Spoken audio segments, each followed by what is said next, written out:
The entire process is called as the metallurgy. आपण थोडक्यामध्ये बघूयात. आपण बघा ही एक माइन आहे. ही काय माइन. माइन मधून आपल्याला काय भेटलेलं आहे, ओर भेटलेला आहे. माइन मधून आपल्याला काय भेटला, ओर. ओर सोबत काय होत्या, इम्प्युरिटीज होत्या. त्या इम्प्युरिटीजला आपण काय म्हणतो, they are called as the gangue. Okay, ह्या गॅंग्यूला आहे ना याच ठिकाणी काय केलं जातं, सेपरेट केलं जातं. कोणत्या ठिकाणी, ऍट द साइड.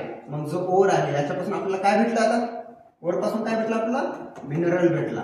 ओके, आणि त्या मिनरलला घेऊन जाणार कुठं, इंडस्ट्रीमध्ये. आणि इंडस्ट्रीमध्ये गेलं की त्याच्यापासून काय तयार करणार आहेत, काय एक्स्ट्रॅक्ट करणार आहेत, एक्स्ट्रा मेटल.